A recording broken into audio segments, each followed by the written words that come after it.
Yo soy Joaquina Sánchez Bastías, la esposa de José María España. José María y yo nos conocimos muy jovencitos, casi niños. Había la costumbre que las familias se reunían en los patios de las casas en la tardecita para darse las noticias, contarse las últimas novedades, y allí los niños corrían mientras los adultos conversaban, y ahí fuimos creciendo en tamaño, creciendo en ideas. Teníamos en común que tanto la familia de José María como la mía tenían ideas revolucionarias, y por eso libremente pudimos expresar nuestros ideales. A los 16 años ya se decía que yo daba unos discursos que dejaba a la gente boquiabierta, y así nos fuimos enamorando poco a poco. Cuando nos dimos cuenta, nos estábamos casando. Sí, nos casamos en Naiguatá, en la hacienda de la familia España. Nos casamos en la capilla de esa hacienda. Pero a José María lo acababan de nombrar Justicia Mayor de Macuto. Entonces nos vinimos a vivir a Macuto, donde llaman el Cojo. Allí nosotros formamos un movimiento que fue el primer movimiento revolucionario, independentista y popular que tuvo Venezuela. Ahí podía participar todo el que tuviera ideas de libertad. Era todo en contra del gobierno de la corona. Le dimos cabida a los esclavos, a gente blanca, a gente criolla. En fin, el movimiento fue creciendo, hasta el punto que se empezó a extender por toda Venezuela. Mi tarea en el movimiento era encargarme de todo lo que tuviera que ver con la logística y la difusión y la propaganda. En las noches yo escribía los documentos que al día siguiente salía a distribuir, eso sí, disfrazada de mendiga, para que los españoles, los soldados españoles, no me reconocieran, porque si me reconocían, la iba a pasar bien mal. Además de eso, don Manuel Gual y don Juan de la Ruleta me encomendaron una tarea que para mí significó mucho por lo simbólico. Ellos hicieron el diseño de una bandera que llegó a ser la primera que tuvimos, y me lo entregaron y me lo confiaron para que yo lo signara en la tela y lo bordara. Fue nuestra primera bandera. Fue hecho con tanto amor. En fin, el movimiento creció, y como todos los grandes movimientos, siempre hay alguien que traiciona.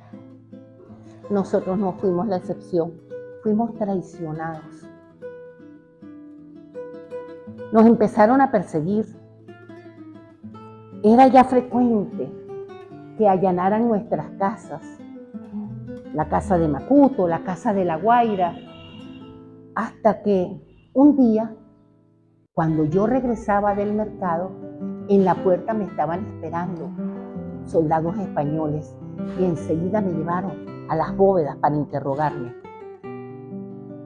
Yo estaba embarazada y era evidente mi embarazo.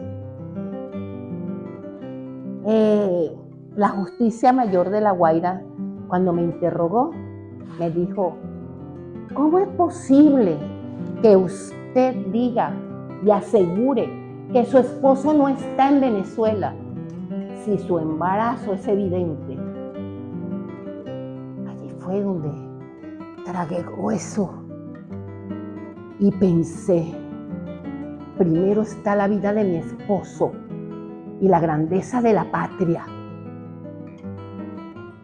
Haciéndome la que no me importaba nada, con desparpajo le respondí: bueno, ¿Y es que acaso José María España es el único hombre que puede hacer hijos en Macuto?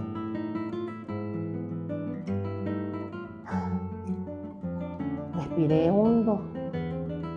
Me tranquilicé cuando, en vista de mi respuesta, no les quedó más remedio que devolverme a casa. Pero eso no duraría mucho, porque la persecución siguió, los comentarios, los interrogatorios a nuestros amigos, vecinos, compañeros, torturas. Y por fin, bueno, llegó el día en que nos apresaron a los dos y ya no hubo vuelta atrás. Nos llevaron 2 días, por 2 días estuvimos en las bóvedas, mientras se preparaba todo el traslado para Caracas. Y allí comparecimos ante el capitán general.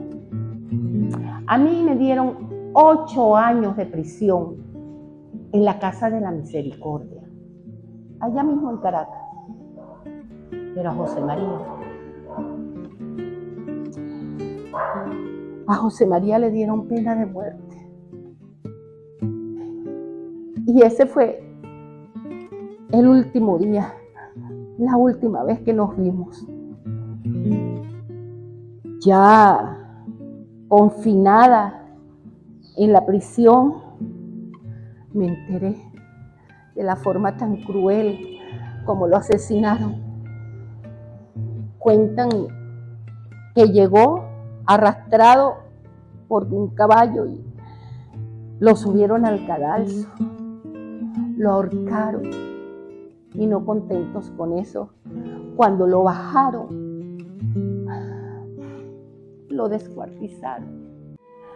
Cada parte de su humanidad la fueron colgando en el camino que va desde Maiquetía hasta Naiguatá, para que sirviera de escarmiento a nuestros seguidores. Claro, ya la cabeza la habían colgado en el palo más alto, en la Plaza Mayor de Caracas. Ya después de eso, pues mi humanidad se quebrantó y la ansiedad, la tristeza, la tragedia dieron como resultado que perdí a mi 9º hijo. Era un varoncito. Pero me tenía que reponer, yo no podía regodearme en la tristeza, en la tragedia. Si había toda una patria que esperaba. Y me puse a pensar de qué manera yo podía contribuir a la libertad total de mi patria, estando ahí encerrada en 4 paredes. Y me di cuenta que todos los días ingresaban nuevas mujeres allí a la Casa de la Misericordia, y todas tenían algo en común. Primero, que eran analfabetas. Segundo, que eran tan pobres que se veían obligadas a robar para comer. Y yo dije, ya sé cómo voy a contribuir a que este movimiento no muera estando aquí. Me dediqué a enseñar a leer y a escribir a todas esas mujeres. Poco a poco, mientras aprendían a leer y a escribir, les fui sembrando la semillita del amor a Venezuela, el deseo grande de tener por fin una patria libre y soberana. Sí, cuando yo salí de la Casa de la Misericordia, muchas de ellas me siguieron y muchas de ellas me ayudaron. Porque cuando salí a los 8 años, en 1808 exactamente, a mí me mandaron para Cumaná. A mí me prohibieron expresamente volver a La Guaira o quedarme en Caracas. No les convenía. Sí, me mandaron para Cumaná. Ellos creían que allí yo no iba a poder volver a las andadas. Se equivocaron. Porque de una vez cuando salí, tuve la ayuda primero de esas mujeres y después muchas de ellas sirvieron de contacto con gente en Cumaná para que me recibieran y me acomodaran. Y así fue cuando llegué a Cumaná después de esa larga travesía, en mulas que ellas mismas me consiguieron. Pero cuando llegué allá, ya había un ranchito y ahí me pude acomodar con mis 8 hijos y mis 2 amigas de confianza que alguna vez habían sido mis esclavas. ¿Cómo subsistí? Bueno, acuérdense que yo cosí y bordé una bandera. Yo sabía mucho de eso, de coser y bordar, y me dediqué a hacerlo para la gente adinerada, para la gente acomodada de Cumaná. Y mis 2 amigas, mis 2 compañeras, enseñaron a mis hijos el arte de la tierra, de la siembra, de cultivar y de cuidar las aves de corral. Así vivimos hasta que el movimiento que nosotros fundamos ya había dado sus frutos en muchas ciudades de Venezuela. Y el 19 de abril de 1810, el pueblo se atrevió, el pueblo gritó, el pueblo se enfrentó a Juan Vicente Emparan y le dijo: ¡fuera! ¡No queremos más gobierno español! Y ahí fue donde las cosas empezaron a cambiar. Un tiempito después, ¡qué sorpresa! Llegaron a buscarme a Cumaná con todos los gastos pagados y cómodamente me trasladaron a Caracas. Y me vi un día en la Plaza Mayor de Caracas, en el mismo lugar donde asesinaron a mi esposo, formando parte de un gran homenaje, un reconocimiento.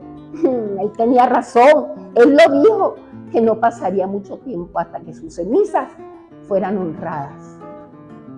Allí, en ese homenaje, de manos del mismísimo generalísimo Francisco de Miranda, mis 2 hijos mayores recibieron la bandera tricolor y fueron ellos los primeros que izaron la bandera tricolor en la Plaza Mayor de Caracas. Ya después de ese día quedé en libertad, en verdadera libertad, porque me devolvieron todas mis posesiones y me dejaron escoger dónde yo quería vivir. Me regresé a mi Guaira querida, a seguir tomando posesión de lo que faltaba para obtener la libertad. Seguí con el movimiento y entonces recordé aquellos días en que hice aquella tarea tan bella de bordar la bandera. Se las voy a enseñar.